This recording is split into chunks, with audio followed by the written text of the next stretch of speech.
गोले चैप्टर में गोला तुझे ना मिले इसलिए लेकर आ गया तेरी हैवी डिमांड पे सर्कल चैप्टर। भाई इस चैप्टर का 6 नंबर का वेटेज है, छोड़ के नहीं जाना क्योंकि तेरा टारगेट क्या है, 100/100 लाना है मैथमेटिक्स में। तो भाई सर्कल चैप्टर इतना आसान बना दूंगा, इसके बाहर कोई क्वेश्चन नहीं आएगा। हर एक बात को ध्यान से सुनना, थ्योरम के प्रूफ को ऐसा बताऊंगा कि दिमाग में एक बार में सेट होगा। शुरू कर रहा हूं, सर्कल 6 नंबर का वेटेज है भाई सर्कल चैप्टर का, और तैयार हो जाओ मचाने के लिए। कॉपी और पेन ले लो, और भाई पलंग पे बैठा है तो उठ जा, जो रूल तुझे पता है, जमीन पे बैठ, कभी घर पे टेबल और कुर्सी नहीं है तो, पर पलंग पे बैठ के पढ़ाई नहीं होगी। कुछ टर्म समझेंगे, 9 का रिकैप कराऊंगा, 9 की जो थ्योरम है सर्कल की, जो इस चैप्टर के लिए बहुत इंपॉर्टेंट है, वो मैं बताने वाला हूं। फिर थ्योरम का एंड गेम देखेंगे भाई, उसके बाद कुछ प्यारे प्यारे क्वेश्चन करेंगे जो इस चैप्टर से पूछे गए हैं प्रीवियस ईयर में, और भाई और भी कुछ ज्यादा इंपॉर्टेंट क्वेश्चन कर लेंगे जिसमें मजा आ जाए तुझे। और भाई इसी तरह से सर्कल को भी निपटा देंगे, एकदम द एंड कर देंगे सर्कल का। भाई सबसे पहले इस चैप्टर में पढ़ना है टेंजेंट क्या होती है, पूरा चैप्टर ही इसी टेंजेंट को समझने में लगाना है। भाई दो थ्योरम में दोनों टेंजेंट से रिलेटेड है जो इस चैप्टर में आपको पढ़ना है। तो भाई पहले गोले को समझ लेते, गोला क्या होता है। गोला क्या होता है भाई, ये जो बना हुआ है ये गोला है, जो सर्कल है, ये जो लाल बिंदी इसको बोलते हैं सेंटर ऑफ द सर्कल, इसको ओ से रिप्रेजेंट करेंगे। ठीक, अब भाई ये जो लाइन होती है ना, जो सर्कल को केवल टच करके जाए, ये मैंने एक लाइन बना दी जो सर्कल को केवल छू कर जा रही है, लाल कलर की जो लाइन है, इसको बोलते हैं मेरे भाई टेंजेंट, इसको बोलते हैं टेंजेंट। इसको क्या बोलते हैं, टेंजेंट। जो सर्कल को केवल छू कर निकले ऐसी लाइन को बोलते हैं टेंजेंट। ठीक, कभी सर्कल को कोई लाइन काट के चली जाए, मान ले ऐसी कोई लाइन खींच दी, तो इस लाइन का नाम क्या होता है, इस लाइन का नाम होता है सीकेंट, है ना। और यार ये वाली जो लाइन सेगमेंट होती है जो सर्कल के अंदर ऐसी बनती है, दो पॉइंट को मिलाकर, इसको बोलते कॉर्ड, इसको बोलते कॉर्ड। ये जो लाइन है ना, जो सर्कल के अंदर ऐसी बनी लाइन सेगमेंट, इसको बोल दिया कॉर्ड। तो कॉर्ड एक लाइन सेगमेंट है जिसके दोनों एंड पॉइंट सर्कल पे लाई करते हैं। सीकेंट वो लाइन है जो सर्कल को काट के जा रही है, इसके एंड पॉइंट सर्कल पे लाई नहीं करते। ये तो एक लाइन है जो ऐसी जाएगी सर्कल को दो जगह काट के। और ये जो लाल वाली लाइन है जो कि अपने को पढ़नी है, वो है टेंजेंट, जो सर्कल को केवल छू के निकलती है। जहां पे छू रही है ये वाला पॉइंट होता है पॉइंट ऑफ कॉन्टैक्ट। भाई जहां पे मुलाकात हो रही है ना सर्कल की और इस लाल वाली लाइन की, उस पॉइंट को बोलते हैं पॉइंट ऑफ कॉन्टैक्ट। ठीक, इस ओ पॉइंट से, इस ओ पॉइंट से इसकी जो दूरी है ये क्या कहलाएगी, इस पॉइंट की दूरी इस ओ पॉइंट से ये कहलाती है radius of the circle, radius of the circle.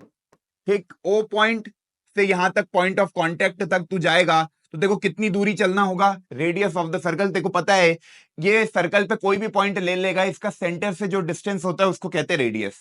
ठीक, बहुत बढ़िया, ये सर्कल की बेसिक कहानी समझ में आई। अब जो तू 9th में पढ़ कर आया उसको मैं रिकैप कराता हूं थोड़ा। तो तूने पढ़ा है ऑलरेडी कि ये सर्कल है सर, है ना, जिसका सेंटर है ओ। और मैंने बोला कॉर्ड क्या, वो लाइन सेगमेंट जिसके दोनों एंड पॉइंट सर्कल पे लाई करते, ये मैंने लाइन सेगमेंट ड्रॉ कर दी ए बी। अब ये कह रहे हैं कि भैया इस कॉर्ड से मैंने, मतलब इस सेंटर से मैंने एक परपेंडिकुलर ड्रॉप किया इस कॉर्ड पे, ये 9th क्लास की थ्योरम है। इस सेंटर ऑफ द सर्कल से मैंने एक परपेंडिकुलर ड्रॉप किया इस कॉर्ड पे, है ना, इसको क्या कहेंगे भैया, ये जो पॉइंट है ना ओ एम मान ले, तो ये जो ओ एम है ना, जो परपेंडिकुलर ड्रॉप किया ए बी पर, वो ए एम को बाइसेक्ट कर, मतलब ए बी को बाइसेक्ट करता है दो इक्वल हिस्सों में, मतलब ए एम जो होता है वो बी एम के बराबर होता है। और इसका उल्टा भी सही है, कभी कॉर्ड बाइसेक्ट हो रही है line joining from the centre से, तो भाई वो जो होगी लाइन ओ एम वो परपेंडिकुलर होगी कॉर्ड पे। क्या बोला, वापस से रिपीट करता हूं कि भाई सेंटर से कोई भी लाइन तूने परपेंडिकुलर ड्रॉप करा किसी कॉर्ड पे, तो वो कॉर्ड को दो इक्वल हिस्सों में बांटेगी। इसका उल्टा, कभी मैंने कॉर्ड पे ये बाइसेक्टर एक ड्रॉ किया, मान ले ए एम और बी एम बराबर दिया है, तो ये जो ओ एम लाइन होगी वो परपेंडिकुलर होगी ए बी पर। दोनों बातें समझ में आ गई, कोई दिक्कत यहां तक नहीं। अब इसके बाद देख, तूने और क्या थ्योरम पढ़ी है 9th में, ये कि सर दो कॉर्ड इक्वल है, दो कॉर्ड इक्वल लेंथ की है, ए बी इक्वल है सी डी के, है ना, और ये भाई सेंटर ऑफ द सर्कल है, ये तेरा क्या है, सेंटर ऑफ द सर्कल। तो इस सेंटर ऑफ द सर्कल से कभी मैं एक परपेंडिकुलर ड्रॉप करूंगा इस पे सी डी कॉर्ड पे, और एक परपेंडिकुलर ड्रॉप करूंगा ए बी कॉर्ड पे, है ना, इसका नाम दे दिया ओ एम, इसका नाम दे दिया ओ एन। कभी ये दोनों कॉर्ड इक्वल लेंथ के, if A B is equal to C D, कभी ए बी और सी डी की लेंथ बराबर है, देन भाई इनका जो डिस्टेंस होता है ना सेंटर से वो भी बराबर होता है, O M equal to O N हो जाता है। और परपेंडिकुलर कभी ड्रॉप कर रहे हैं मेरे भाई, तो वो क्या करता है, पहली वाली थ्योरम जो मैंने बताई, कभी भी कोई सेंटर से परपेंडिकुलर ड्रॉप किया किसी भी कॉर्ड पे, तो वो कॉर्ड को बाइसेक्ट करता है, मतलब दो इक्वल हिस्सों में बांटेगा। तो Cn जो हो गया वो आपका Dn के बराबर हो गया, है ना, क्योंकि हम कह रहे हैं कि जो OM है वो परपेंडिकुलर है ON के। OM है जो वो परपेंडिकुलर है AB के, OM है जो परपेंडिकुलर है AB के, और ON है परपेंडिकुलर CD के। क्लियर? ये पूरा 9th का रिकैप किया। क्या क्या 9th का रिकैप किया? सर कोई भी सर्कल होगा उसका सेंटर O है, कभी सेंटर ऑफ द सर्कल से एक परपेंडिकुलर ड्रॉप करूंगा किसी भी कॉर्ड पे, वो कॉर्ड को दो इक्वल हिस्सों में बांटेगी। सर उल्टा, कभी कॉर्ड के दो इक्वल हिस्से और उससे अपन ने एक लाइन ज्वाइन करी तो वो बेसिकली परपेंडिकुलर ही होगी, है ना। समझ में आ गया कि AM और इक्वल टू BM दे दिया, देखो सवाल में कभी AM इक्वल टू BM दे दिया तो तू कह देना कि भैया OM जो होगा वो परपेंडिकुलर होगा AB के। ये सब 9th में पढ़कर आया हूं, मैं बस रिवाइज करा रहा हूं। 10th में तुझे क्या पढ़ना है? 10th में देख दो थ्योरम पढ़नी है। एक सर्कल है, एक टेंजेंट मैंने बनाई, ये मान ले सेंटर ऑफ द सर्कल है। तुझे एक तो ये पढ़ना है कि जो रेडियस होती है वो परपेंडिकुलर होती है टेंजेंट से। पहली थ्योरम क्या पढ़ना है? जो रेडियस होती है, लिख ले, जो रेडियस होती है वो परपेंडिकुलर होती है टेंजेंट से। ठीक, रेडियस क्या होती है? परपेंडिकुलर टेंजेंट से। दूसरी थ्योरम तुझे पढ़नी है, ये एक सर्कल बनाया, दो टेंजेंट मैंने बनाई किसी एक एक्सटर्नल पॉइंट P से, ये O है। तुझे एक पढ़ना है कि PA जो होता है, ये A एक पॉइंट ऑफ कांटेक्ट है इस वाली टेंजेंट का, B पॉइंट ऑफ कांटेक्ट है इस वाली टेंजेंट का। तुझे बताना है PA जो होता है वो PB के बराबर होता है। मतलब कोई भी एक्सटर्नल पॉइंट से दो टेंजेंट जाती है वो दोनों बराबर होती है। इन दोनों के मैं प्रूफ बताऊंगा, ये दोनों के प्रूफ आ सकते हैं, इसका तो आ सकता है, ये बहुत इंपॉर्टेंट है, इसका नहीं आएगा। तो ये सब अपने को इस चैप्टर में पढ़ना है। क्लियर? मैंने अभी बेसिक बेसिक बताया, अब मैं पढ़ाना शुरू कर रहा हूं। आजा, सबसे पहले नंबर ऑफ टेंजेंट। तीन कंडीशन होती है। देखिए यार, ये पॉइंट P, कोई भी एक पॉइंट P और सर्कल के बीच में अपन रिलेशन देख रहे हैं कि पॉइंट P कभी सर्कल के अंदर लाई करेगा तो कितनी नंबर ऑफ टेंजेंट बन सकती है। यार पॉइंट P से मैं कोई भी लाइन ड्रॉ करूंगा, कोई भी लाइन ड्रॉ करूंगा तो वो सर्कल को दो जगह कट करेगी, तो भाई जीरो टेंजेंट, क्योंकि टेंजेंट वो लाइन होती है जो सर्कल को केवल एक जगह टच करती है। तो यहां पे कभी पॉइंट P सर्कल के अंदर लाई करेगा तो कोई भी टेंजेंट पॉसिबल नहीं है। कभी पॉइंट P सर्कल पे लाई करेगा तो केवल एक टेंजेंट पॉसिबल है। दिख पा रहा है? इसके अलावा कोई लाइन बना पाएगा क्या जो टेंजेंट टू द सर्कल होगी पॉइंट P से? नहीं बना पाएगा, तो केवल एक टेंजेंट पॉसिबल है। और जब point P outside the circle है तो दो टेंजेंट बन जाएगी, तो दो टेंजेंट बन जाएगी, PA और PB। ये नोट कर लेना, ठीक। जब पॉइंट P सर्कल के अंदर लाई करेगा तो जीरो टेंजेंट, जब पॉइंट P सर्कल पे लाई करेगा तो एक टेंजेंट, जब पॉइंट P सर्कल के बाहर लाई करेगा तो दो टेंजेंट। क्लियर? अब आगे चलते हैं। अब भाई इस चैप्टर में दो ही थ्योरम है, 9th के सर्कल जैसा नहीं है, बहुत बड़ा, बहुत छोटा सा चैप्टर है, पर बच्चों को डर क्या लगता है क्वेश्चनों को करने में। आज बताऊंगा तरीके ऐसे कि यार क्वेश्चन एक बार में देखोगे सर्कल का कर दोगे। भाई पहली थ्योरम है क्या कि सर रेडियस को परपेंडिकुलर के प्रूव कर दो। ये जो अंग्रेजी में जितनी भी बातें लिखी है ना, the tangent at any point of a circle is perpendicular to the radius through the point of contact. Point of contact क्या है? M क्या हो गया? पॉइंट ऑफ कॉन्टैक्ट, क्योंकि टेंजेंट और सर्कल का जो मिलन वाला पॉइंट है उसको क्या कहते हैं? Point of contact. ये दिमाग में रखना भूले तो नहीं ना, बताया था मैंने। अब ये कह रहा है कि सर ये OM जो है ये परपेंडिकुलर है, ये वाली जो लाइन है मान ले AB, ये AB लाइन के परपेंडिकुलर है, AB आपकी टेंजेंट है। तो अब ये प्रूव करने के लिए तुम्हें क्या करना है? देखो सबसे पहले गिवन लिख लो, गिवन लिखते हैं। पर गिवन क्या क्या है? गिवन क्या क्या है? तुम कहोगे sir OM is the radius of the circle, ये गिवन है ना। और यह पता है सर्कल के सारे क्वेश्चन में गिवन होता है a circle with centre O, a circle with centre O and radius R, ये गिवन होता है। ये तो सारे क्वेश्चन, दुनिया के जितने भी सर्कल के क्वेश्चन है उनमें ये लिख देना, a circle with centre O and radius R। अब तुम्हें क्या प्रूव करना है? तुम्हें प्रूव करना है, गुरुदेव प्रूव करो कि ये जो OM है ना ये परपेंडिकुलर है AB से। ये जो OM है ना ये परपेंडिकुलर है AB से। ये थ्योरम का प्रूफ नहीं आएगा, बस मैं तुम्हें बता रहा हूं, बहुत आसान है इसका प्रूफ, है ना, समझने के लिए कि क्यों ऐसा होता है। तो ये देख, ये मैंने बना दिया, मान ले कोई लाइन OQ, है ना, और ये वाला जो पॉइंट है जिसको कट करके जा रहा है ये P पॉइंट हो गया। कोई भी पॉइंट तू ले लेगा इस टेंजेंट पे अदर देन एम, तो वो मैंने ले लिया, ऐसा कोई क्यू पॉइंट लिया अदर देन एम और ओ से क्यू को ज्वाइन कर दिया, है ना। तो मैंने कंस्ट्रक्शन लिखा यहां पे कि गुरुदेव join O Q which cut the circle at P point, ये सब लिखना होता है। अब प्रूफ देख, प्रूफ बहुत आसान प्रूफ है, किसी भी पॉइंट का लाइन से जो डिस्टेंस होता है शॉर्टेस्ट, वही उसका परपेंडिकुलर डिस्टेंस होता है। अरे यार, कोई भी एक पॉइंट ले ले दुनिया में और एक लाइन ले ले, इन दोनों के बीच में ऐसे मल्टीपल डिस्टेंस निकल कर आएंगे, है ना, ऐसे मल्टीपल डिस्टेंस निकल के आएंगे, पर इन सब में सबसे छोटा डिस्टेंस कौन सा होगा? ये वाला। ओ भाई, ये वाला जो उस लाइन से परपेंडिकुलर होगा। तो पॉइंट का लाइन से जो सबसे छोटा डिस्टेंस होता है वो परपेंडिकुलर डिस्टेंस होता है। यही लॉजिक मैं यहां लगा रहा हूं। क्या यार, ये पॉइंट है, ये लाइन है, टेंजेंट मेरी लाइन है, सेंटर वाला मेरा पॉइंट है, इस पॉइंट का और लाइन का शॉर्टेस्ट डिस्टेंस का भी मैंने प्रूव कर दिया कि OM मेरा शॉर्टेस्ट डिस्टेंस है, तो मैं कह दूंगा OM मेरा परपेंडिकुलर डिस्टेंस है। जो मेरे को प्रूव करना है कि OM परपेंडिकुलर है AB पर, है ना।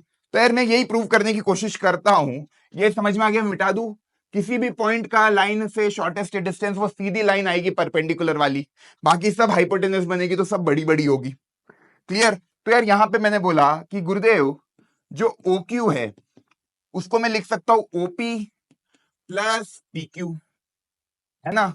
और ये जो OP है वो OM के बराबर है, जो OP है वो OM के बराबर है।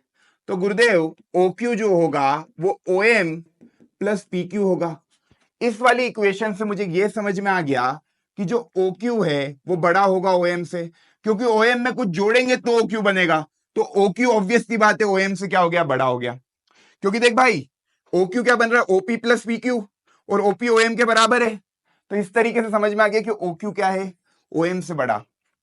कोई सा भी पॉइंट इस लाइन पे लेगा वो OM से बड़ा आएगा, तो OM क्या हो गया? Shortest distance. और कभी OM शॉर्टेस्ट डिस्टेंस हो गया तो वहां पे लाइन लिख देना, शॉर्टेस्ट डिस्टेंस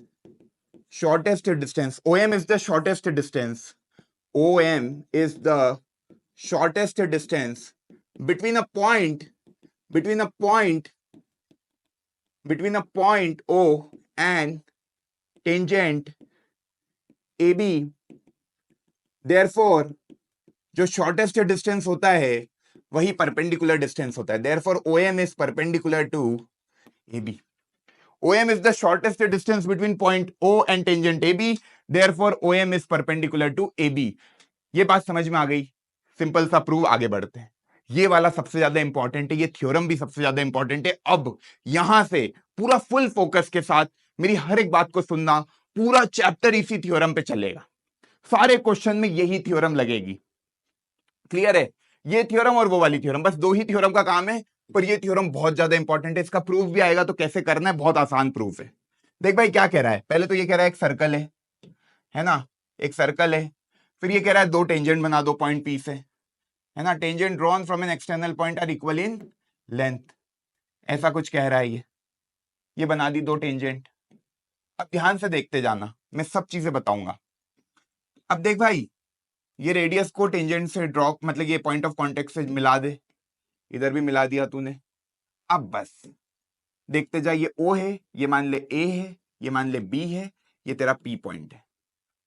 देखो क्या बोला है, the length of a tangent drawn from an external point, external point से जो दो टेंजेंट ड्रॉ हुई PA और PB, ये इक्वल लेंथ की है। मतलब तुझे प्रूव क्या करना है? तुझे प्रूव करना है कि सर PA बराबर PB, या प्रूव कर दो। प्रूव क्या करना है? PA बराबर PB प्रूव करना है। इस तरह का डायग्राम बना दिया। अब करना कैसे है? कुछ नहीं करना है, ये ज्वाइन कर दे। पूरा सर्कल चैप्टर में लगेंगे ट्राइंगल के कॉन्सेप्ट। ट्राइंगल इसलिए मैंने पहले पढ़ा दिया था ताकि सर्कल चैप्टर में तुम्हें कोई दिक्कत ना आए। मैंने क्या करा? ओपी को ज्वाइन कर दिया। ज्वाइन क्या किया मैंने? ओपी ज्वाइन कर दिया। ओपी गिवन क्या लिखोगे? गिवन लिख देना circle with centre O, radius R, वो सब, और P and PB are the tangent, ये सब गिवन में लिख देना, है ना। यहाँ पे गिवन, पहले गिवन लिख देना, उसके बाद प्रूव लिखना, उसके बाद लिखना क्या करा तूने, ज्वाइन ओपी, मतलब ये कंस्ट्रक्शन किया, ठीक, ज्वाइन ओपी। अब मैं कहूं इसका सीधा प्रूफ, मुझे क्या करना है, मुझे पीए को पीबी के बराबर करना है, मतलब मेरे को ये दोनों ट्राइंगल को क्या करना है, कॉन्ग्रुएंट, है ना। कॉन्ग्रुएंट के आपको रूल्स पता है क्या क्या होते हैं, ट्रिपल एस होता है, एस एस होता है, ए एस होता है ना। रूल तुम्हें पता है कॉन्ग्रुएंसी के क्या क्या होते हैं, triple S, S S A, है ना, आर एच एस और ए एस। ये 5 कॉन्ग्रुएंसी रूल होते हैं किसी भी दो ट्राइंगल को कॉन्ग्रुएंट प्रूव करने के, 9th में पढ़ा है। अब ये दोनों ट्राइंगल कौन कौन से ट्राइंगल, ध्यान से देखना कौन से ट्राइंगल ले रहा हूं, पी ओ ए जो बने हुए हैं बस वही दो triangle, and triangle P O B, triangle P O A and P O B, ये दो ट्राइंगल ले लिए मैंने। अब ये दो ट्राइंगल लिए गुरुदेव, तो यार बताओ क्या क्या इसमें बराबर दिख रहा है। तुम्हें पता है रेडियस जो होती है परपेंडिकुलर होती है टेंजेंट के, पीए और पीबी आपको गिवन है, पीए एंड पीबी आर टेंजेंट, ये आपको गिवन है ना। तो यार ये आपको गिवन है, और ओए एंड ओबी रेडियस है, ये भी आपको गिवन है, ये बातें आपको गिवन है। तो भाई रेडियस जो होती है वो परपेंडिकुलर होती है टेंजेंट के, तो ये 90 डिग्री 90 डिग्री, ठीक। ओपी ओपी कॉमन साइड, और ओए भी रेडियस है, ओबी भी रेडियस है, यार ये वाली लेंथ भी रेडियस है, ये वाली लेंथ भी रेडियस है। मैंने स्टार्टिंग में बोला था कोई भी पॉइंट ले लो इस सर्कल पे, उसका जो डिस्टेंस होगा सेंटर से वो क्या होगा, रेडियस के बराबर।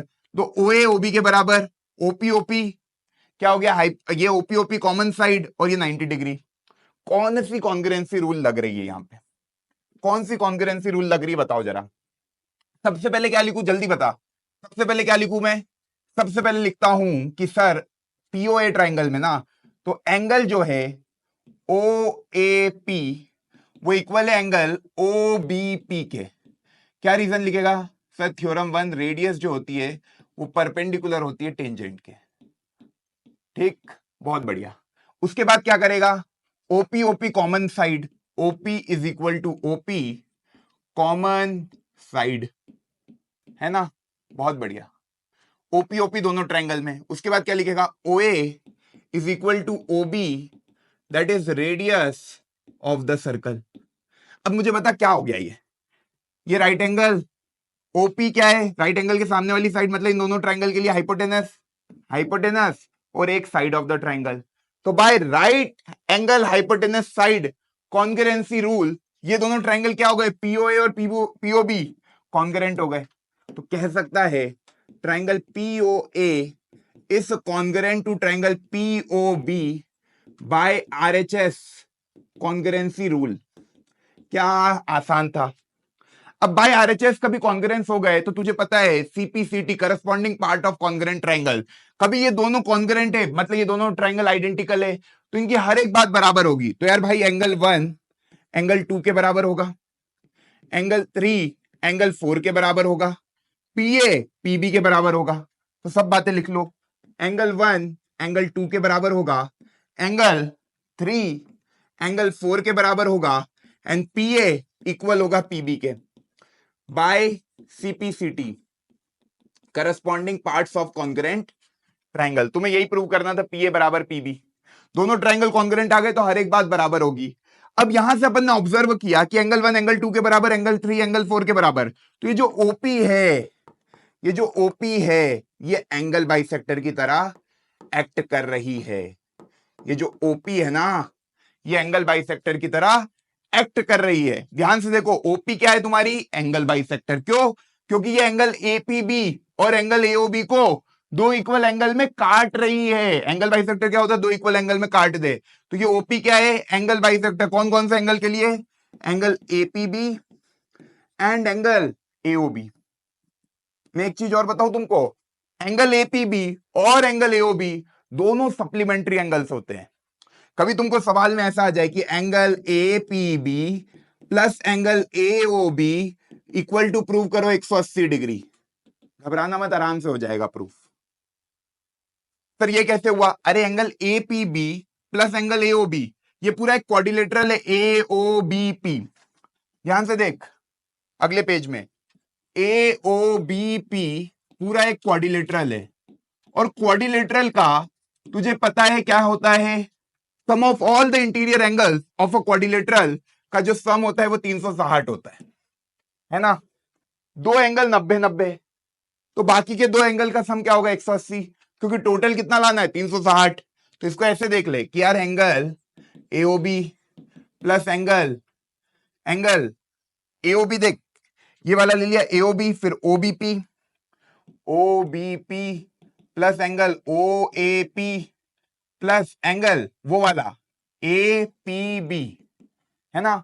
तो ये दोनों तो 90-90 लिखा, 90 प्लस 90 बराबर ये और ये दोनों का sum angle AOB plus angle APB is equal to 360।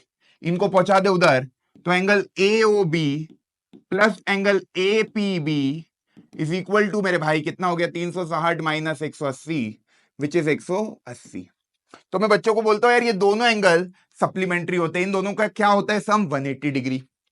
अब मैं और चीजें बताऊं तुमको, इसी में कभी मैंने इनको ज्वाइन कर दिया, AB को ज्वाइन कर दिया, ध्यान से देखना, इस AB को ज्वाइन कर दिया, है ना, इस AB को ज्वाइन कर दिया, तो ये जो OP है ना, ये देखो ट्राइंगल APB, इस APB ट्राइंगल को ध्यान से देखो, इसको मैं इधर बना देता हूं, इधर बना देता हूं मैं APB ट्राइंगल को, रुको ऐसे, अरे भाई ये बना दिया मैंने इधर, ये P है, ये A है, ये B है, ठीक, ये PAB ट्राइंगल बना दिया, यहां पे PA PB के बराबर है, तो ये एक आइसोसेलेस ट्राइंगल है, दो साइड बराबर है, दो साइड बराबर है, तो ये जो लाइन जा रही है एंगल बाइसेक्टर है ना, मैंने कहा ना एंगल 1 एंगल 2 के बराबर है, तो ये एंगल बाइसेक्टर है, ये जहां भी मिल रही है, ये वाला जो पॉइंट है, इस पॉइंट को मैंने नाम दे दिया M फॉर एग्जांपल।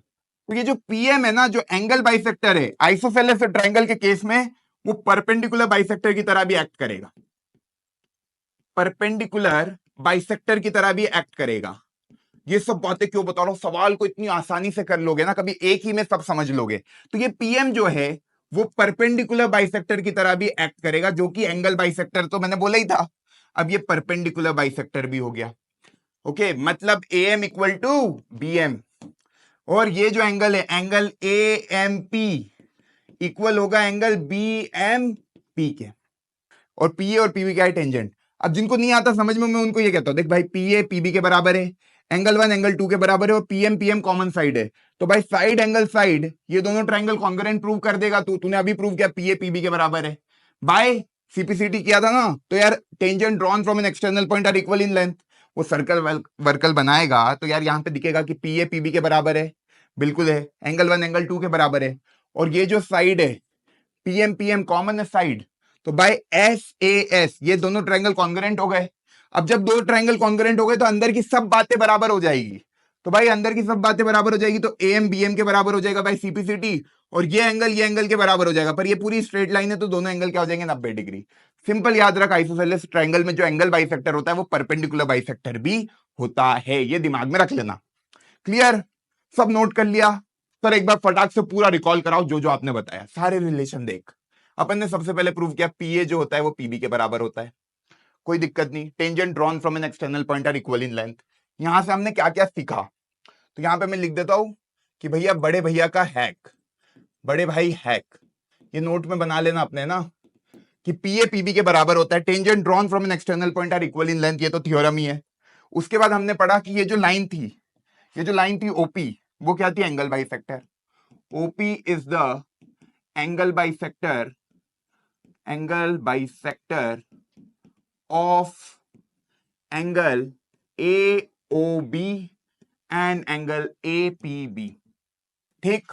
उसके बाद हमने जब AB को ज्वाइन करा तो अब ट्राइंगल जो ये वाला था, ट्राइंगल PAB, ये एक आइसोसेलेस ट्राइंगल था, ये एक आइसोसेलेस ट्राइंगल था, क्लियर।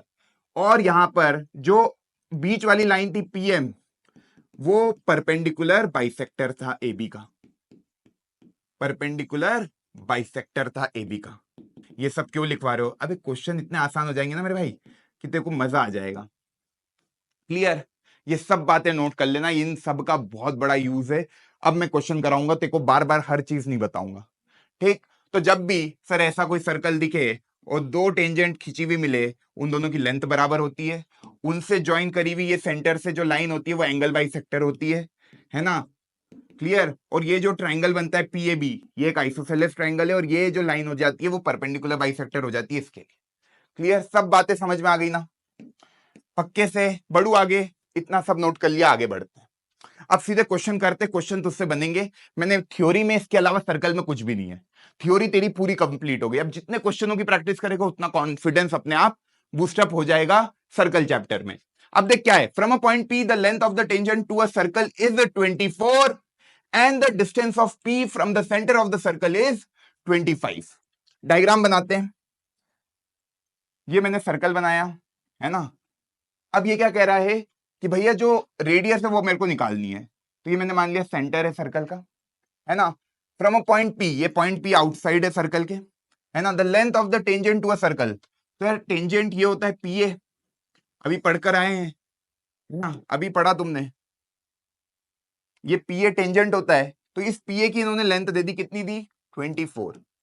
बहुत बढ़िया। ये ओपी को मैंने ज्वाइन करा, इन्होंने बोला सेंटर का distance of P from the centre, centre से पी का जो डिस्टेंस है वो इन्होंने दे दिया 25। बहुत बढ़िया। ये पूछ रहे रेडियस, तो रेडियस ये है ओए। ये क्या पूछ रहे हैं? ये पूछ रहे हैं ओए, ये पूछ रहे ओए। ओए निकालो दादा, ये नीली लाइन की लेंथ पूछ रहे हैं ये। अब तुम्हें पता है ओए क्या होता है? परपेंडिकुलर। तो सीधे जैसे ओए खींचा मैंने, ये 90 डिग्री बना दिया। पढ़कर आए हो ना तुम कि रेडियस क्या होती है? Perpendicular to tangent. और भाई इस ट्राइंगल को देखे एओपी को, इन ट्राइंगल एओपी दो साइड पता है, एपी पता है तुझे, गिवन है। एपी कितना दिया है? 24 सेंटीमीटर, और पीओ दिया है, मतलब ओपी दे रखा है 25 सेंटीमीटर। तुझसे पूछ क्या रहा है? ओए निकालो, मतलब रेडियस निकालो, यही पूछ रहा है। जब भी अननोन साइड निकालनी होती है ट्रिग्नोमेट्री में, मैंने क्या सिखाया? पाइथागोरस थ्योरम गेम में आ जाती है। इस 90 डिग्री के लिए 90 डिग्री के सामने वाली साइड होती है हाइपोटेनस, तो हाइपोटेनस का square is equal to perpendicular square plus base square. तो 90 डिग्री यहां है, तो 90 डिग्री के सामने ओपी आपका हो जाएगा परपेंडिकुलर। बहुत सारे बच्चे इन क्वेश्चनों में गलती कर देते हैं, उनको लगता है ये ऐसी टेढ़ी लाइन बनी है तो ये हाइपोटेनस है। नहीं भाई, 90 डिग्री यहां है ना, तो 90 डिग्री के सामने वाली साइड होती है हाइपोटेनस। तो सेंटर और पॉइंट पी को जो ज्वाइन कर रही होती है लाइन, वो होती है तेरी हाइपोटेनस। ठीक, परपेंडिकुलर किसी को भी मान ले, यहाँ एंगल ऑफ रेफरेंस का तो कोई खेल ही नहीं है। ओए स्क्वायर प्लस एपी स्क्वायर। अब बता वैल्यू क्या है? ओए स्क्वायर तेरा रेडियस है, यही निकालना है। AP square length of the tangent तेरे को दे रखी है 24 का स्क्वायर, और ये दे रखा है 25 का स्क्वायर। ये आर स्क्वायर को इधर पहुंचाया, ये आया 625 माइनस 576, है ना। कितना आ रहा है? ये 49 आ रहा है, बराबर आर स्क्वायर। तो आर की वैल्यू आ गई 7 सेंटीमीटर। रेडियस नेगेटिव में नहीं होगी, प्लस माइनस 7 आएगी, पर रेडियस हमेशा पॉजिटिव में होती है। तो आर की वैल्यू क्या आ गई? 7 सेंटीमीटर। हो गया क्वेश्चन, 2023 में पूछा गया था। कितना हलवा क्वेश्चन था। बड़े आगे चल, समझ में तो आया ना ये क्वेश्चन? कोई दिक्कत तो नहीं है? सेंटर को पॉइंट पी से ज्वाइन करने वाली line 25, length of the tangent की बात करें तो एपी, ये टेंजेंट है तो उसकी लेंथ 24 दे रखी थी, रेडियस पूछा था, पाइथागोरस थ्योरम लगाई, गेम खत्म। आज अगले पे, इन द गिवन फिगर पीए क्या है मेरे भाई? टेंजेंट है। ये जो है ये टेंजेंट है, दे दिया, दिख भी रही है सर, जो सर्कल को टच करके जाती है वो टेंजेंट होती है, डायग्राम दे रखा है। From the external point P and PBC is a secant. PBC मैंने बोला था वो लाइन जो सर्कल को दो जगह काटे, तो बी और सी पे काट रही है, इसलिए इसको पीबीसी को क्या बोल रहा है? सीकेंट। इसलिए ये सब टर्मिनोलॉजी तुझे बताई। बीसी जो होता है वो डायमीटर होता है। डायमीटर क्या होता है? 2 टाइम्स ऑफ रेडियस होता है। अरे भाई ये भी रेडियस है, ओसी भी रेडियस है, और ओबी भी रेडियस है, तो रेडियस प्लस रेडियस, ये वाली जो कॉर्ड हो गई, biggest chord of the circle, longest chord of the circle को कहते हैं डायमीटर। ठीक है, सब बातें पता है तुझे। एंगल एओसी, एंगल एओसी 130 दे रखा है। देखो एपीबी का मेजरमेंट पूछा है। द गिवन, जो गिवन है क्वेश्चन में, एओसी गिवन है, a circle with centre O, और वो सब कहानी तू लिख देगा, है ना। गिवन में तेरे को वही सब लिखना है जो सवाल में लिखा होता है। क्या क्या लिखेगा? पी ए टेंजेंट है, सर्कल का सेंटर ओ है, पीबीसी सीकेंट है, ये सब कहानी लिख देना। और एंगल एओसी तेरे को दे रखा है कितना? 130 डिग्री। अब मेरे भाई देख, ये 130 है, तेरे को क्या निकालना है? ध्यान से देखना, तेरे को क्या निकालना है? एपीबी। एपीबी को पहले देख कहां है, ये निकालना है तुझे। अब यार ये 130 है, ये पूरा क्या होगा? 180, तो ये निकल के आ गया 130 में से भाई ये 180 पूरा होगा। 180 क्या होगा? Angle A O B plus angle AOC। क्यों? क्योंकि BC डायमीटर है, डायमीटर एक स्ट्रेट लाइन है, ये पूरा एक 180 डिग्री बन रहा है क्योंकि ये लीनियर पेयर ऑफ एंगल्स है, तुझे पता है ना। इनका सम क्या होता है? 180 डिग्री। नाइन्थ का कॉन्सेप्ट बहुत लगेंगे, इसलिए नाइन्थ अच्छे से पढ़कर आनी है। और यूं भी समझ में आ रहा है सर ये पूरा 180 डिग्री है, वो जो तेरा प्रोटेक्टर होता है पूरा D है ना, तो ये 130 है और ये मान ले निकालना है, तो ये निकालने के लिए क्या करेगा? AOB निकालना है पहले, प्लस AOC है ना, और ये आ गया 180। अब मेरे भाई AOC कितना है? 130 है ना, ये AOB निकल गया तेरा। कितना निकला AOB बता जरा, बुलाया इधर, 50 डिग्री आ गया तेरा AOB तेरा आ गया 50। अब AOB 50 है, तुझे पता है रेडियस क्या होती है? परपेंडिकुलर टू टेंजेंट, ये 90 हो गया। देखो ये एंगल निकालना था, एंगल सम प्रॉपर्टी लगा देगा, 90 प्लस 50 कितना हो गया? 140। तो ये एंगल कितना होगा? 40। कितनों को समझ में आया? नहीं आया जिनको, इसके बाद क्या किया? इन ट्राइंगल, अब ट्राइंगल ले ले पूरा AOP है ना, AOP में तुझे क्या क्या पता है? तुझे क्या क्या पता है? तुझे पता है कि sir angle AOP plus angle OAP plus angle APO जो निकालना है तुम्हें, है ना। APB बोल लो, APO बोल लो, बात एक ही है ना, वो वही एंगल है, APO ही APB है। ये 180 डिग्री है। Angle sum property of a triangle लिख देना यहाँ पे, angle sum property of triangle, ASP मतलब angle sum property of a triangle, तीनों का एंगल का सम कितना होगा? 180। अब तुझे OAP पता है, एंगल OAP कितना होगा? 90 डिग्री। क्या लिखेगा? रेडियस जो होती है बाय थ्योरम 1 परपेंडिकुलर होती है टेंजेंट के, है ना। तूने ये निकाल लिया एक एंगल AOB कितना? AOB बोले या AOP बोले? ये 50 डिग्री है, तो बस इसको 50 रखा, प्लस भाई AOB बोलू या AOP बोलू, एंगल तो 50 ही रहेगा ना, ऐसा तो नहीं एंगल बदल जाएगा। वो यहां से आगे खिंचा दिया तो भी एंगल में कोई बदलाव नहीं हो रहा है, तो ये 50 हो गया। OAP तेरा 90 हो गया, और ये कितना है? APO निकालना है, APO निकालना है, ये 180 हो गया। तो APO कितना हो गया? 180 माइनस 90 प्लस 50 140, ये 140, तो मैंने कहा 140 डिग्री, 140 नहीं 40 डिग्री आ गया तेरा APO, और जो APO है वही APB है। अरे यार APO बोलू या APB बोलू, एंगल तो यही रहेगा ना, निकालना यही एंगल है। क्लियर? कंफ्यूजन तो नहीं है? हो गया ये क्वेश्चन। बड़े आगे, सीबीएसई का सबसे ज्यादा पसंदीदा क्वेश्चन इसलिए यहां पे लिखा है डबल स्टार, और देख 2023 में पूछा, 20 में पूछा, 12 में पूछा, 11 में पूछा, 9 में पूछा। मतलब ये क्वेश्चन इतना ज्यादा पसंद, इतनी बार पूछ लिया गया है कि यार प्रोबेबिलिटी है कि 2025 में भी पूछ ले। तो इस क्वेश्चन को करना कैसे है? बहुत आसान है, जो मैंने सिखाया, tangent drawn from an external point are equal, बस थ्योरम 2 को अप्लाई करेंगे और इस क्वेश्चन को निपटा देंगे। क्या क्या करना है देख, इन्होंने बोला कि एक सर्कल है जो टच कर रहा है साइड BC को, है ना। कभी ये डायग्राम नहीं भी देता, कई बार सीबीएसई ये डायग्राम नहीं देता, तो कैसे बना लेता? देख ट्रायंगल ABC बोला इन्होंने, है ना, और कह रहा है कि यार एक साइड BC है ऑफ ट्रायंगल ABC, उसको सर्कल टच कर रहा है एट अ पॉइंट P, तो ये एक सर्कल बना दिया, है ना, जो टच कर रहा है ट्रायंगल ABC की BC साइड को। फिर कह रहा है AC को प्रोड्यूस करा, ये A है, ये B है, ये C है। अब AC को AB को प्रोड्यूस करा और AC को प्रोड्यूस किया, तो ये इन दोनों को प्रोड्यूस कर लिया, ऐसे समझ में आया? AC को प्रोड्यूस करेंगे, प्रोड्यूस मतलब आगे ले जाएंगे, ठीक। तो कभी डायग्राम नहीं देता तो डायग्राम तू बना लेता, Q और R ये पॉइंट हो जाएंगे, Q ये हो जाएंगे R, ये जो पॉइंट है ये P, तो उसी को साफ सुथरा मैंने बना रखा है ना। अब देख तुझे क्या करना है इस क्वेश्चन में, वो इंपॉर्टेंट है। इस क्वेश्चन में करना क्या है वो देख, तुझे शो करना है कि जो AQ है वो half of perimeter of triangle ABC है।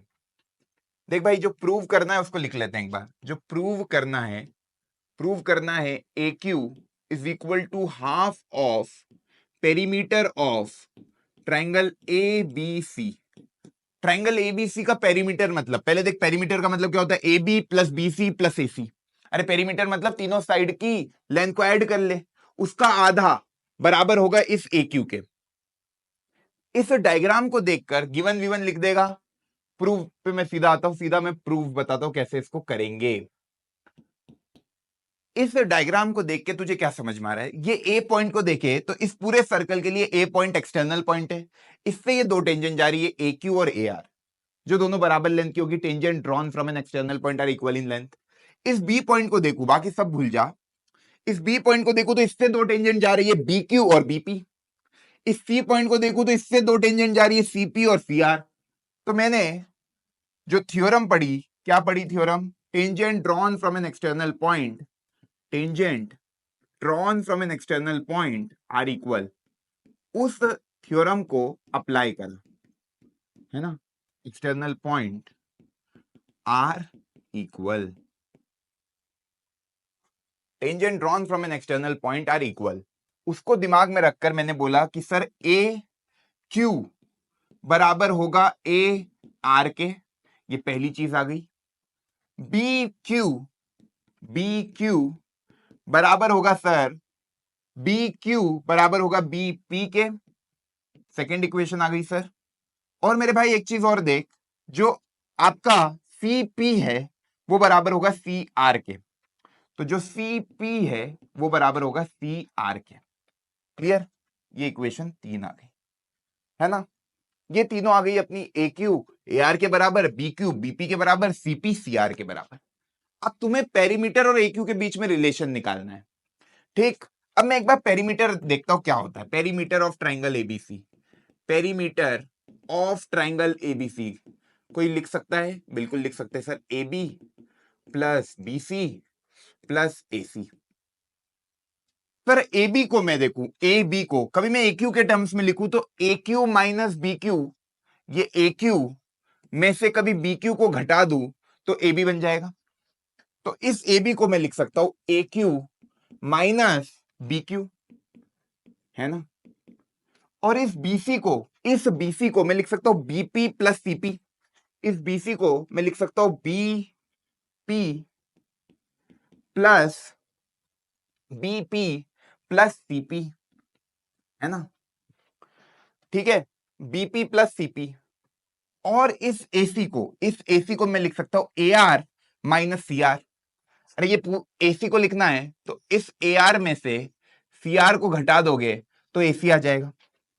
ए आर माइनस क्या आएगा? C R. अब जो सी आर है, अब देखना ध्यान से, जो सी आर है वो सीपी के बराबर है, तो जहां सी आर लिखा है वहां सीपी लिख देता हूं, तो ये सीपी से सीपी कैंसिल हो जाएगा। ए आर को मेरे को ए क्यू में ही लाना है, तो ए आर को भी गायब कर देता हूं, ए क्यू लिख देता हूं, है ना? प्लस ये बीपी को बीपी ही रहने देता हूं। इस बीक्यू को बीपी के टर्म्स में लिख सकता हूं, क्योंकि बीपी और बीक्यू बराबर है, तो ये भी कैंसिल हो गया। मेरे को इधर ए क्यू बनाना था क्योंकि इधर पेरीमीटर तो बन गया, ये पूरा ए क्यू बनेगा तभी तो ये रिलेशन प्रूव होगा, तो मैं वही दिमाग में लगाते हुए चल रहा हूं। सोच कैसे रहो, अरे सर पेरीमीटर हो गया, अब इधर ए क्यू आ जाएगा तो काम बन जाएगा, क्योंकि बाकी सब हटाने की कोशिश कर रहा हूं। तो ये जो ए आर है उसको ए क्यू लिख दिया, क्योंकि ए आर ए क्यू के बराबर है, tangent drawn from an external point are equal. और ये जो बीपी है ना, और माइनस बी क्यू दोनों बराबर है तो कट जाएंगे, है ना? तो ये इससे कट गया, ये इससे कट गया, देख क्या आया? 2 times of A Q. Perimeter of triangle A B C आ गया 2 टाइम्स ऑफ ए क्यू, यही प्रूव करना था। अरे perimeter of triangle ABC is equal to 2 times of A Q, ये 2 को इधर भेजेगा तो half of perimeter of triangle ABC बराबर आ जाएगा ए क्यू। समझ में आया? केवल वो theorem tangent drawn from an external point, जब भी सर्कल के बाहर कोई एक्सटर्नल पॉइंट दिखे उससे दो टेंजेंट जा रही है, उन दोनों की लेंथ बराबर, ए क्यू आ गया ए आर के बराबर, बी पॉइंट पे देखेगा बीपी बीक्यू के बराबर, सी पॉइंट पे देखेगा सीपी सी आर के बराबर। ये 3 रिलेशन लिख दिए। अब पेरीमीटर ऑफ ट्राइंगल एबीसी के टर्म्स में अपने को ए क्यू को लाना है, तो मैंने ट्राइंगल एबीसी का पेरीमीटर लिखना चाहा, A B plus B C plus A C. A B को मैं क्या लिख सकता हूं ए क्यू के टर्म्स में? A Q minus B Q लिख दिया। बीसी को मैं क्या लिख सकता हूं? BP plus CP. और इसको A R minus C R A C को लिख दिया। ए आर मेरा ए क्यू के बराबर है, सी आर मेरा सीपी के बराबर, कट जाएगा, बीपी बी क्यू कट जाएगा, तो 2 बार ए क्यू आ जाएगा, खत्म। सीबीएसई को ऐसे क्वेश्चन बहुत पसंद है। और भाई अगला क्वेश्चन सीबीएसई का और फेवरेट है, इन्होंने 2023 में भी पूछा, 20 में भी पूछा, 13 में भी पूछा, 12 में भी पूछा, 11 में भी, 9 में, हो सकता है 25 में पूछ ले। ऐसा क्या है इस क्वेश्चन में? कुछ नहीं है, बहुत आसान है। स्टार लगा लो भाई, ये क्वेश्चन अच्छे से कर लेना, हो सकता है इसी साल वापस से ये क्वेश्चन रिपीट हो जाए। क्वेश्चन में है क्या, पहले बनाते हैं डायग्राम ताकि क्वेश्चन आसानी से समझ में आए, है ना। इस सर्कल का सेंटर है O, ठीक। इन्होंने बोला दो टेंजेंट है TP और TQ, बना देते हैं। बड़ा डायग्राम बनाऊंगा ताकि सब चीजें तुमको क्लियरली विजुअलाइज करा पाऊं। ये TP, ये बना भाई TQ, देखो ध्यान से, ये T पॉइंट है, ये P हो गया, ये Q हो गया, ठीक। अब ये क्या बोल रहा है? ये बोल रहा है TP और TQ टेंजेंट है सर्कल पे with centre of from an external point T। External point कोई T था, TP और TQ मैंने टेंजेंट ड्रॉ कर दिए। ये बोल रहा है प्रूव करो भैया PTQ, एंगल PTQ को देखिए, PTQ ये वाला एंगल जो है वो कह रहा है 2 टाइम्स ऑफ एंगल OPQ। तो दादा एंगल OPQ बनाना पड़ेगा। एंगल OPQ को बनाने के लिए पहले ज्वाइन करते हैं, ये O, ये Q, है ना, और PQ को ज्वाइन करेंगे, ठीक। ये तुम्हारा बन गया OPQ। डायग्राम कभी तुम अच्छे से बनाओगे ना तो क्वेश्चन बहुत आसान हो जाएगा। अब देखो क्या बोल रहा है, ये वाला जो एंगल है ना मेरे भाई, ये वाला एंगल, ये वाला एंगल, एंगल PTQ का डबल है। मतलब मान ले कभी ये एंगल X है, एंगल PTQ कभी X है, तो ये x/2 होगा। अरे मतलब इसका डबल है ये एंगल। मान ले ये एंगल 2x है, तो ये एंगल क्या होगा? x होगा। इतना समझ में आया? क्योंकि इन्होंने बोला एंगल OPQ का डबल एंगल PTQ है, ठीक। तो मेरे को ये प्रूव करना है। अब इसको प्रूव कैसे करेंगे? वीडियो को पॉज करो, पहले खुद से कोशिश करो, मैंने जो अभी पढ़ाया बस वही लॉजिक लगेंगे। सब तुम्हें आता है, सब तुम्हें आता है। देखो भाई, मैं अभी तुम्हें बताऊं, मैंने तुम्हें क्या बताया था, ये वाला एंगल और ये वाला एंगल क्या होता है? सप्लीमेंट्री होते हैं। एंगल POQ और एंगल PTQ दोनों का सम क्या होता है? 180 डिग्री। अब मेरे भाई ध्यान से सुनना जो मैं बताते जाऊं। मान ले ये एंगल थीटा है, ये एंगल थीटा है, तो यार ये सेम है, OP और OQ दोनों रेडियस है, तो ये एक आइसोसेलेस ट्राइंगल बन गया OPQ, जिसमें ये एंगल थीटा है, तो यार भाई ये एंगल भी थीटा हो जाएगा। अरे यार आइसोसेलेस ट्राइंगल मैंने कल भी बताया था, ट्राइंगल जब पढ़ाया था, क्या बताया था कि साइड अपोजिट टू, मतलब क्या, angle opposite to equal side are equal, angle opposite to equal side, ये दोनों साइड इक्वल है तो angle opposite to equal side are equal. Isosceles triangle पे ये दोनों एंगल क्या होते हैं? बराबर होते हैं। अब ये एंगल थीटा है, ये एंगल थीटा है, तो ये वाली साइड एंगल निकल जाएगी, क्या निकलेगी? एंगल सम प्रॉपर्टी से 180 माइनस 2 थीटा। कभी ये 180 माइनस 2 थीटा है, तो इन दोनों का सम, ये एंगल मान ले y है ना, तो इन दोनों का सम क्या होगा? इन दोनों का सम होगा 180, मैंने पढ़ा है। 180 माइनस 2 थीटा प्लस y बराबर 180, तो देख y बराबर क्या आ गया? 2 थीटा। यही प्रूव करना था कि ये वाला जो एंगल है ये डबल है इस एंगल से। एक स्टेप में मैंने सॉल्व कर दिया। कभी देखो वो वाली बात समझ में आई होगी तो, कि यार ये वाला एंगल और ये वाला एंगल क्या होता है? सप्लीमेंट्री एंगल होते हैं। पर जब ये एग्जाम में आएगा तो ऐसे मत करना, नंबर नहीं मिलेंगे कि वो याद करा था, भैया ने बताया था स्टार्टिंग में कि ये दोनों एंगल सप्लीमेंट्री होते हैं, डायरेक्ट लगा दिया, है ना। तुमको करके बताना पड़ेगा, जो एंगल सम प्रॉपर्टी ऑफ मैंने क्वाड्रिलेटरल बताई थी तुमको, तो उस तरीके से इसको कैसे लिखेगा एग्जाम में वो बता रहा हूं। क्वेश्चन आ गया ना समझ में? क्या बोला मैंने कि let OPQ be my theta angle, क्योंकि मेरे को बार बार OPQ लिखना नहीं पड़ेगा, है ना। ये गिवन है मान ले, या मैंने ये अज्यूम किया, तो लेट OPQ मेरा थीटा है ना। तो जो OPQ होगा वही OQP होगा, वही OQP होगा। थीटा क्या लिखेगा? Because POQ is an isosceles triangle and आप लिख सकते हो यहां पे angle opposite to equal side are equal सब 9th के कॉन्सेप्ट है ट्राइंगल के, पूरा चैप्टर ही ट्राइंगल का है।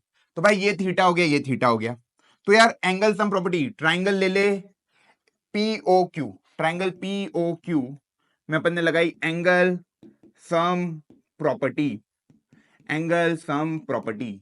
तो एंगल सम प्रॉपर्टी लगाएंगे तो angle OPQ plus angle OPQ plus OQP plus angle POQ बराबर 180 डिग्री। ये दोनों एंगल को मैंने अज्यूम करा थीटा थीटा, तो इसको लिख दे थीटा प्लस एंगल POQ बराबर 180, तो ये आ गया 2 थीटा प्लस एंगल POQ बराबर 180, तो एंगल POQ बराबर 180 माइनस 2 थीटा। इसको डब्बे में लगा, ये वैल्यू निकल के आ गई 180 माइनस 2 थीटा। अब भाई क्वाड्रिलेटरल ले ले, PTQO। PTQO एक क्वाड्रिलेटरल है। अरे 4 साइड है, क्वाड्रिलेटरल का एंगल सम प्रॉपर्टी आता है तुझे? Angle sum property of quadrilateral क्या होता है मेरे भाई? क्या होता है? तो सब एंगलों का सम 360 होगा। 4 एंगल होते, चारों एंगलों का सम क्या होगा? इंटीरियर एंगल का 360। तो P T Q O ये पूरा एक क्वाड्रिलेटरल ले रहा हूं। किसको ले रहा हूं? ध्यान से देख, एक बार ऑब्जर्व करेगा तू खुद। सर ये एक क्वाड्रिलेटरल है, तो ये वाला एंगल, ये वाला एंगल, ये वाला एंगल और ये वाला एंगल का सम क्या होगा? 180। सर ये वाला एंगल और ये वाला एंगल तो 90 डिग्री होते हैं। क्यों? रेडियस जो होती है वो परपेंडिकुलर होती है टेंजेंट के, है ना? सब चीजें आ रही है ना समझ में? आ जा। तो भाई angle POQ, POQ plus angle OQT plus angle OPT plus angle PTQ is equal to कितना हो गया भाई? 360। ये दोनों angle, angle OPT is equal to 90 degree, angle OQT is equal to 90 degree. Reason क्या लिखोगे? रेडियस जो होती है वो परपेंडिकुलर होती है टेंजेंट के, ये रीजन लिख दिया। क्लियर? रेडियस जो होती है वो परपेंडिकुलर होती है टेंजेंट के, तो OPT और OQT दोनों क्या होंगे? 90 डिग्री। यहां वैल्यू पुट कर दे, तो angle POQ plus 90 plus angle PTQ बराबर 360। अब एंगल POQ तुमने निकाल रखा है। एंगल POQ क्या आया? 180 माइनस 2 थीटा। इसको रखा 180 माइनस 2 थीटा प्लस 90 ये हो गया वापस से 180, और ये आ गया एंगल PTQ बराबर 360। अब ये 180 360 उधर जाएगा, जीरो ही हो जाएगा, तो minus 2 theta plus angle PTQ बराबर 360 माइनस 360 खत्म। तो एंगल PTQ बराबर आ गया 2 थीटा। और थीटा क्या माना था क्वेश्चन को शुरू करते वक्त? OPQ को ही थीटा माना था। लेट OPQ बी थीटा, तो ये आ गया 2 टाइम्स एंगल OPQ। कितना आसानी से क्वेश्चन हो गया। और भी तरीके होते हैं इसको करने के, पर सबसे सिंपल तरीका मैंने तुमको बता दिया, जिसको तुम ओरली कर सकते हो। क्लियर है? बढ़ू आगे। चलो, CBSE 2023 स्टैंडर्ड के पेपर में आया था ये क्वेश्चन। क्या कह रहा है कि triangle ABC is drawn to circumscribe a circle of radius 4 centimetre such that BD and DC are of length 10 centimeter and 8 centimeter respectively. Find the length of the side AB and AC if it is given that area of triangle ABC is equal to 90 centimeter square. Sir क्या बोल दिया इतनी ज्यादा बातें? पहले जो बोला, circumscribe मतलब समझते हो? एक ट्राइंगल ने सर्कमस्क्राइब कर लिया सर्कल को, मतलब देख ऐसा एक सर्कल है, उसके ऊपर ऐसा एक ट्राइंगल बना दिया। समझ में आया? ऐसा एक ट्राइंगल बना दिया। माफी चाहूंगा।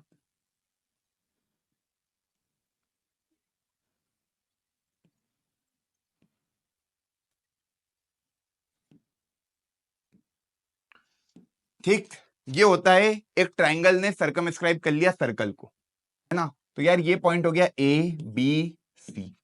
अब क्या बोल रहा है? ABC is drawn to circumscribe a circle of radius. इस सर्कल की इन्होंने बोल दिया रेडियस जो है वो 4 सेंटीमीटर है।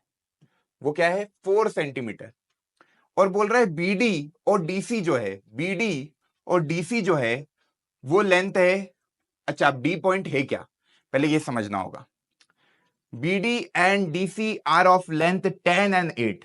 तो भाई ये जो पॉइंट है ना, ये वाला जो पॉइंट है, दिस विल बी D। क्यों? BD आपका है 10 और DC आपका है 8, है ना? क्योंकि BD और DC, भाई BC के बीच में कोई पॉइंट होगा D, इसीलिए वो ऐसे लेंथ दे रखी है। Find the length of the side of A B की लेंथ निकालनी है और AC की लेंथ निकालनी है। जो एनसीईआरटी में क्वेश्चन है ना, उसमें तुमको एरिया भी नहीं दिया है, वो क्वेश्चन और टफ है। सीबीएसई ने उसको आसान बना दिया, सीबीएसई ने तुमको एरिया दे दिया। अभी एरिया नहीं देते तो क्या करना है वो भी मैं बता दूंगा, उस वाले क्वेश्चन को जो एनसीईआरटी का मोस्ट ऑफ द बच्चों को डाउट आता है। क्यों? क्योंकि उसमें एरिया नहीं दिया होता है। तो बच्चे क्या करते हैं, सर हमने ना इसको एक्स मान लिया, ये मान लो डी, ये ई है, ये मान लो एफ है, ठीक। तो यार इसको एक्स मान लिया तो दादा ये भी एक्स हो जाएगा क्योंकि ए एफ के बराबर होगा, tangent drawn from an external point. अब बी से दो टेंजेंट जा रही है, बी डी बी, तो ये 10 है तो ये भी 10 हो जाएगा। और मेरे भाई ये 8 है तो ये भी 8 हो जाएगा। कितने बच्चों को ये बात समझ में आई? अरे यार सी एक्सटर्नल पॉइंट है, दो टेंजेंट जा रही है, तो सी एफ सी डी के बराबर, ए एफ ए के बराबर, और बी बी डी के बराबर। अब मैं सब चीजें लिखूंगा नहीं क्योंकि मैंने हर क्वेश्चन में लिख दिया है ना। अब देखो इस क्वेश्चन को करने का तरीका क्या होगा, सबकी एक बार लेंथ देखते हैं। ए बी कितना हो गया भाई 10 प्लस एक्स, बीसी कितना हो गया भाई, बीसी को देखे तो 10 प्लस 8 18 है ना। और भाई ये कितना हो गया एसी, एसी हो गया आपका 8 प्लस एक्स। ये तीनों ट्राइंगलों की लेंथ आ गई। अब इन्होंने देख एक एरिया ऑफ ट्राइंगल एबीसी दे दिया। कभी ये नहीं देते तो तू पता क्या करता, एक बार एरिया ऑफ ट्राइंगल एबीसी निकालता हीरोन्स फॉर्मूले से जो तूने 9th में पढ़ा है, और एक बार एरिया ऑफ ट्राइंगल एबीसी निकालता है इस तरीके से जो मैं अब बनाने वाला हूं कि भैया 3 ट्राइंगल बना दिए। कौन कौन से? एक बना ए ओ बी, ये पॉइंट ओ है, तो एक ट्राइंगल बना ए ओ बी, एक ट्राइंगल बना बी ओ सी, और एक ट्राइंगल बना ए ओ सी। तो कोई पूछे area of triangle A B C will be equal to area of triangle AOB, sir ये वाला area plus BOC plus AOC. अरे भाई साहब मचा दिया तूने। भाई एरिया ऑफ ट्राइंगल एबीसी को ऐसे लिख सकता ना, एओबी बीओसी एओसी। ऐसा क्यों किया? अरे मेरे को एक एक लेंथ पता है ना, 10 प्लस एक्स, एक बार इसको बेस मान लूंगा। हाइट क्या रहेगी? हाइट हमेशा रेडियस के बराबर होगी, क्योंकि रेडियस जो होती है वो परपेंडिकुलर होती है टेंजेंट के, और रेडियस को हर बार दे रखी है 4, तो 4 हाइट हो गई। ये सीधे half into base into height लग जाएगा। एरिया ऑफ ट्राइंगल एओबी बता मुझे क्या होगा? सबसे पहले एओबी एक निकाल लेगा तो बाकी तो सब निकाल लेगा। हाफ बेस ले ले एबी को, हाइट क्या होगी? हाइट हो जाएगी ओई। तो हाफ ए बी की लेंथ कितनी है मेरे भाई? x plus 10 plus x into ओई कितना है 4। ये इससे कैंसिल किया गया। इस तरीके से तो सारे एरिया निकाल लेगा। मैं यहां पे सारे निकाल लेता हूं। क्या क्या आएगा? ये आएगा 10 प्लस एक्स इंटू 2 प्लस ये कितना आएगा 10 प्लस 8। इसको देख यहीं पे कर रहा हूं, area of triangle BOC, BOC half base, base क्या होगा बीसी इंटू हाइट, हाइट क्या होगी ओडी। तो बता क्या आ रहा है फॉर्मूला? हाफ इंटू बीसी कितना है 10 प्लस 8 18 इंटू 4, कैंसल 2, ये आ गया 36 बीओसी का एरिया प्लस एओसी का एरिया। तो सीधे area of triangle AOC half base कितना है 8 plus x, 8 plus x into 4, दिख रहा है ना ये 2, ये आ जाएगा 16 प्लस 2x, है ना। या मैं ऐसे ही लिख दूं 8 प्लस एक्स इंटू 2, या ऐसे ही 16 प्लस 2x। तो देख क्या क्या आ रहा है 20 plus 2x plus 36 plus 16 plus 2x। Area of triangle ABC तेरे को दे रखा है 90, ये 90 दे रखा है। बता कितना आ रहा है 20 प्लस 36 प्लस 16, उधर 4x। तो देख ध्यान से 90 इज इक्वल टू ये कितना हो जाएगा 6 6 12, है ना। 6 6 12, एक कैरी 3 3 6, और ये हो गया 9। कोई दिक्कत नहीं है सर। प्लस मैंने कुछ गलत तो नहीं किया? अरे ज्यादा लिख दिया भाई, 9 कहां से आ गया, अलग ही फॉर्म में चल रहा हूं। 6 6 12, 1 कैरी 3 3 6 और 7 72 प्लस 4x। ज्यादा ही जोश में आ गया। 90 माइनस 72 कितना आएगा भाई बता। 90 में से 72 को माइनस करेगा कितना आएगा, 10 में से 2 गए 8 और ये 8 में से 7 गए 1, 18। इधर लिख दे 18 इज इक्वल टू 4x। तो भैया x बराबर आ गया 18/4 विच इज 9/2 विच इज 4.5। अब तुझे क्या पूछा था, ए बी और एसी की लेंथ। यहां पे डायरेक्ट आंसर ये मत बोल देना 4.5 है आंसर, अरे x आया 4.5। तुझसे पूछा था ए बी की लेंथ, वो कितना हो जाएगा 14.5। ए बी तेरा आ गया 14.5 और कोई तुझसे पूछे एसी, एसी भी पूछा है इन्होंने, तो एसी कितना है 8 प्लस एक्स, तो 8 प्लस 4.5 दैट इज 12.5 सेंटीमीटर। ये दोनों निकल गए। कितनों को ये क्वेश्चन समझ में आया, कितनों को ये क्वेश्चन समझ में आया। अब देख यार भाई, कभी ये नहीं दिया होता, एरिया ऑफ ट्रायंगल एबीसी नहीं दिया था, कभी एरिया ऑफ ट्रायंगल एबीसी नहीं दिया होता ना, तो तू क्या करता पता है, एरिया ऑफ ट्रायंगल एबीसी तो एक बार हीरोन्स फॉर्मूले से निकालता, S minus A, S minus B, S minus C, इससे एरिया ऑफ ट्रायंगल एबीसी निकालता। कभी ये नहीं दिया होता और इसको इक्वेट कर देता इन तीन ट्रायंगलों के सम से। तो इस केस में जो एस होता है वो क्या होता है, ए प्लस बी प्लस सी बटे 2। जो स्मॉल ए होता है वो क्या होता है, ए के सामने वाली साइड, तो स्मॉल ए की वैल्यू इस क्वेश्चन में हो जाती है 18, क्योंकि ए के सामने वाली साइड है बीसी जिसकी लेंथ है 18। स्मॉल बी क्या होता है, हीरोन्स फॉर्मूला पढ़ रखा है ये, स्मॉल बी के सामने वाली साइड क्या हो गई 8 प्लस एक्स, ये स्मॉल बी की वैल्यू होती, और सी की वैल्यू सी के सामने वाली साइड विच इज दिस, वो होती 10 प्लस एक्स। कभी नहीं दिया होता एरिया ऑफ ट्रायंगल एबीसी तो तू ये तरीका लगाता जिससे एस निकलता तेरा 18 plus 8 plus x plus 10 plus x बटे 2। इस तरीके से एस निकालता और फिर इस फॉर्मूले में पुट करता और इसको इक्वेट कर देता किससे, area of triangle AOB plus area of triangle BOC plus triangle AOC. पर इन्होंने आसान कर दिया सीबीएसई ने, क्योंकि ये बहुत लेंदी हो जाता क्वेश्चन, एनसीईआरटी में है ये क्वेश्चन, कर लेना एक बार, मैंने पूरा तरीका बता दिया। ये वैल्यू पुट करके इसको इक्वेट कर देता इस आरएचएस से, आरएचएस तो वही की वही बनती, इन्होंने केवल एलएचएस की वैल्यू दे दी तेरी जिंदगी आसान बनाने के लिए। ठीक है, कोई दिक्कत यहां तक किसी को नहीं होनी चाहिए। बहुत प्यारा क्वेश्चन था, आंसर भी आ गया होगा 4.5 नहीं, ये 12.5 और 14.5। क्लियर है, पढ़ू आगे। अब आगे चलते हैं, क्वेश्चन आ गया एक और प्यारा सा, करो खुद से, वीडियो को पॉज करो, मैं हट जाता हूं सामने से। दो कॉन्सेंट्रिक सर्कल है, अब कॉन्सेंट्रिक सर्कल में यार दिक्कत आ जाती है बच्चों को समझने में, क्या होते हैं तो मैं बता देता हूं। इसका मतलब ये होता है कि एक सर्कल ऐसा है, इसके अंदर एक और सर्कल है, दोनों का सेंटर सेम है, ऐसे सर्कलों को कॉन्सेंट्रिक सर्कल बोलते हैं। फॉर एग्जाम्पल एक सर्कल छोटू है, दूसरा सर्कल उससे बड़ा है, पर दोनों का सेंटर क्या है, सेम है। जैसे ये सर्कल है, एक ये सर्कल है, इसका सेंटर क्या है ये, जब ये दोनों सेंटर मिल जाएंगे तो ऐसा कुछ बन गया, ये हो गया तुम्हारा कॉन्सेंट्रिक सर्कल। क्लियर है। अब मेरे पास तो ये था, तुम लोग नहीं बना पाओगे, तुम्हारे पास वो रहेगा डिवाइडर, कंपास जिसको बोलते हो तुम, है ना। अब भैया क्या करना है, कॉर्ड है, लेंथ 24 सेंटीमीटर की है लार्जर सर्कल के लिए, जो बड़ा वाला सर्कल है उसके लिए जो कॉर्ड है length 24 centimetre becomes a tangent to the smaller circle. ठीक है भैया, जो कॉर्ड है लार्जर सर्कल के लिए वो टेंजेंट बन गई स्मॉलर सर्कल की, ऐसी कुछ।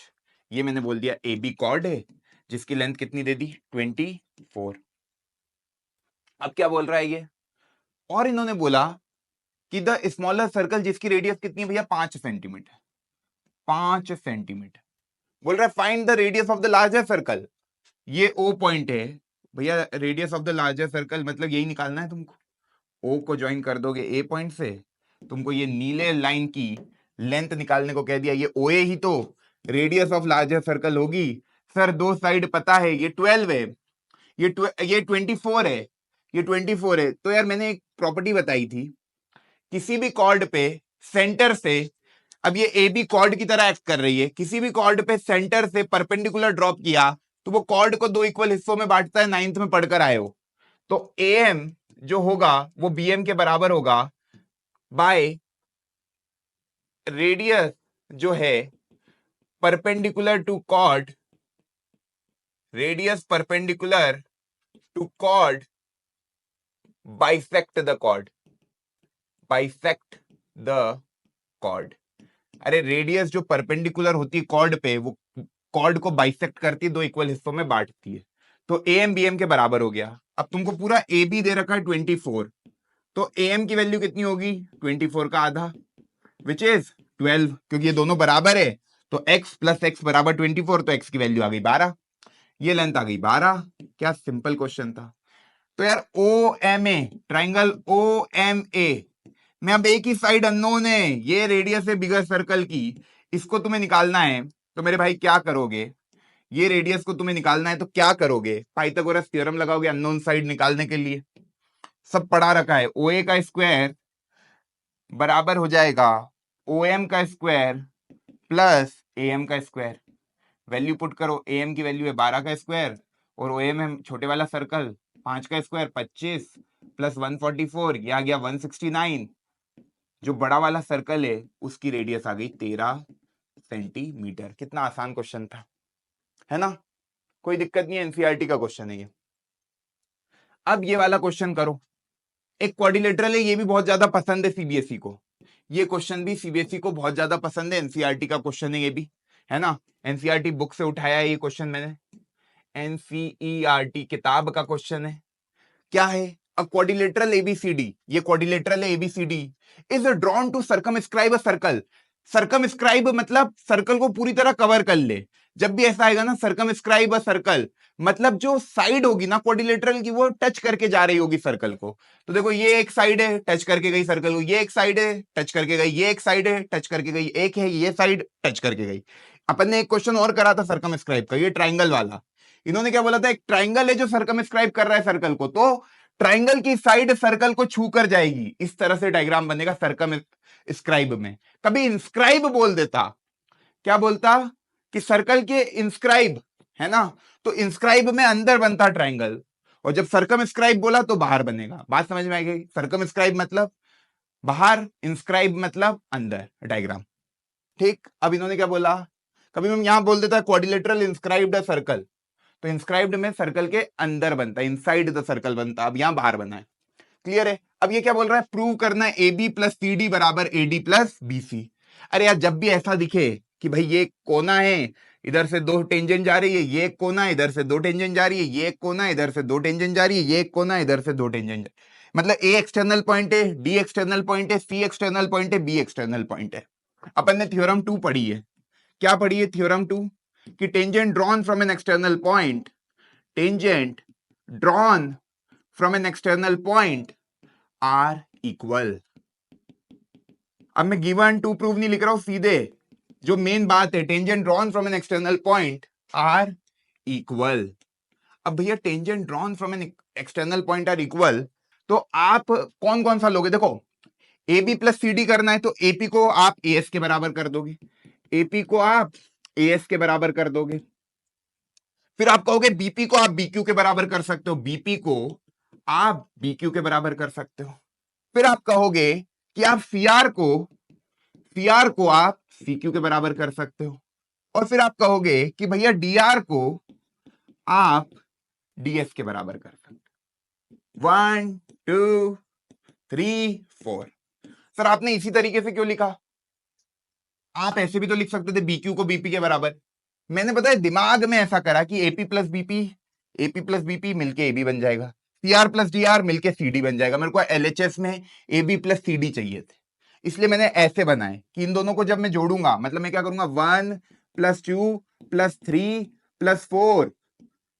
भाई tangent drawn from an external point से ये चार रिलेशन आ गए। ए एक्सटर्नल पॉइंट है तो एपी एएस के बराबर, इधर से बीपी बीक्यू के बराबर, सीक्यू सीआर के बराबर, और डीआर डीएस के बराबर। तो ये चार रिलेशन आ गए। अब मैंने चारों को जोड़ दिया, चारों का एलएचएस जोड़ा, चारों का आरएचएस जोड़ा, है ना? तो AP plus BP plus CR plus DR is equal to AS plus BQ plus CQ plus DS. तो एएस प्लस डीएस क्या हो गया? AS plus DS, AS plus DS क्या मिल गया? ये एडी। और बीक्यू प्लस सीक्यू मिलके मिल गया बीसी। एपी प्लस बीपी मिलके मिल गया एबी। और C R plus D R हो गया सी डी। यही प्रूव करना था, A B plus C D बराबर है A D plus B C के। मैं बोलता हूं कि यार ये चीज ऐसे भी समझ लो कि ये जो ऑर्डर है ना, इसको ऐसे लिखना, AP A S BP B Q. AP के सामने बीपी आना चाहिए, तो एपी के नीचे बीपी ही आएगा।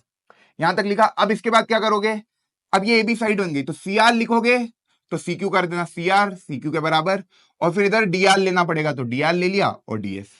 तो सारे एलएचएस में ए बी और सी डी बनेंगे, और आरएचएस में बाकी की दो साइड। इस तरह से लिखोगे तो बन जाएगा।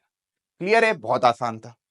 लास्ट क्वेश्चन जो अभी मैंने कराया, सेम टू सेम। अब पैरेललोग्राम क्या कर रहा है, सर्कमस्क्राइब कर रहा है एक सर्कल को, तो एक पैरेललोग्राम बनाया, ठीक। सेम क्वेश्चन जो अभी किया ना, सर्कमस्क्राइब कर रहा है सर्कल को। माफी चाहूंगा ड्राइंग के लिए, मेरी ड्राइंग बहुत खराब है, समझ में आना चाहिए तुमको बस। ए बी सी डी है ना, ये सर्कल है, ठीक। अब ये कह रहे हैं कि भैया कभी प्रूव करो कि एक पैरेललोग्राम सर्कमस्क्राइब कर रहा है सर्कल को, तो वो पैरेललोग्राम रोम्बस हो जाए। मतलब ए बी सी डी है, इधर बोल दिया पी क्यू आर एस। भाई देखो, अभी तुमने क्वाड्रिलेटरल को सर्कमस्क्राइब किया सर्कल से, तो तुमने एक रिलेशन निकाल लिया कि sir A B plus C D जो अपोजिट साइड का सम होता है वो बराबर होता है A D plus B C के। ये तुम अभी प्रूव करके आए। सेम तरीके से इतना कर लोगे इस क्वेश्चन में भी। कभी ये क्वेश्चन आएगा तो सेम टू सेम, क्योंकि पैरेललोग्राम भी एक क्वाड्रिलेटरल ही होता है, तो यहां तक तुम ले आओगे। अब पैरेललोग्राम में क्या होता है, अपोजिट साइड बराबर होती है, तो ए बी सी डी के बराबर हो जाएगा और बी सी ए डी के बराबर हो जाएगा। तो यहाँ पे एडी को आप बीसी से कंपेयर कर सकते हो, मतलब बीसी से रिप्लेस कर सकते हो, क्योंकि एडी बीसी के बराबर है। और यहाँ एबी को आप सीडी से, तो यहाँ पे आप लिख सकते हो एबी, और सीडी की जगह भी आप एबी लिख सकते हो। तो यहाँ गया 2 टाइम्स एबी बराबर 2 टाइम्स बीसी। किसी पैरेललोग्राम में एबी और बीसी बराबर आ गए, मतलब वो पैरेललोग्राम क्या हो गया, रोम्बस। क्योंकि देखो एबी कभी बीसी के बराबर है, तो पैरेललोग्राम में बीसी तो अपोजिट साइड के बराबर ही होता है, और एबी आपका सीडी के बराबर तो है ही, तो चारों साइड बराबर आ गई। तो ये वाला क्वेश्चन आएगा तो पहले ये वाला क्वेश्चन करना पड़ेगा कि भैया प्रूव करो कि कोई पैरेललोग्राम जो सर्कमस्क्राइब कर रहा है सर्कल को वो रोम्बस है। तो उसके लिए वही सब करना है, यही सारी चीजें। ये चारों रिलेशन लिखोगे, चारों को जोड़ोगे, ये रिलेशन आ जाएगा, A B plus C D बराबर A D plus B C, A B plus C D बराबर B C plus A D, है ना, कि अपोजिट साइड का सम बराबर होता है दोनों का। क्लियर। अब यार पैरेललोग्राम के केस में क्या होता है कि यार ये अपोजिट साइड बराबर होती है, मतलब ए बी जो है वो बीसी के बराबर, वो सी डी के बराबर होते ही है, opposite side of a parallelogram बराबर, और जो ए डी होता है वो बीसी के बराबर होता है। तो लिखना तुम्हें आना चाहिए बस। वो क्वेश्चन कितना आसान हो गया। चारों साइड कभी किसी पैरेललोग्राम की बराबर हो गई तो वो पैरेललोग्राम क्या कहलाता है, रोम्बस। अब गिवन टू प्रूव सब लिख देना, पैरेललोग्राम है तो पैरेललोग्राम की वजह से ये तो गिवन ही है तुमको सवाल में, है ना। उसके बाद तुम पूरा वो वाला क्वेश्चन छाप दोगे जो मैंने यहां किया, tangent drawn from an external point are equal, ये सारे रिलेशन इनको जोड़ के ये वाला रिलेशन ले आओगे जो काम का रिलेशन है, ये वाला जो सबसे काम का रिलेशन है, A B plus C D बराबर A D plus B C. और इसी रिलेशन की हेल्प से, कि ये हमको पता है, अभी हमने जस्ट प्रूव किया पहले वाले में, इसलिए मैंने यहाँ वापस से नहीं किया, तो ये पता है, तो बस सी डी की जगह आप क्या करना है, ए बी, क्योंकि पैरेललोग्राम में बराबर होते हैं, तो ए बी आपका बीसी के बराबर आ गया, इसका मतलब आपकी चारों साइड बराबर हो गई। और किसी पैरेललोग्राम में चारों साइड बराबर हो गई तो वो क्या हो जाएगा, रोम्बस। तो भाई सर्कल हो गया खत्म। अब तुमको करनी है प्रैक्टिस शीट जो मैं दूंगा टेलीग्राम ग्रुप पे, और भाई मेहनत करनी है हर दिन उसी जोश उसी एनर्जी के साथ मैं आ रहा हूं। तो यार यही एनर्जी तुमको भी रखनी है आखिरी तक। पूरा सिलेबस कराऊंगा मैथमेटिक्स का, मत घबराओ, तुम मचा कर आओगे। 10 मार्च को ऐसा पेपर जाएगा तुम्हारा कि तुम कभी भूलोगे नहीं कि यार क्या करा है, मतलब सारे क्वेश्चन दिख जाएंगे बोर्ड पे, मैं करा दूंगा। ठीक, चलो ऑल द वेरी बेस्ट, मुस्कुराते रहो, मन लगा के पढ़ाई करते रहो, मचाते रहो। Bye bye, take care.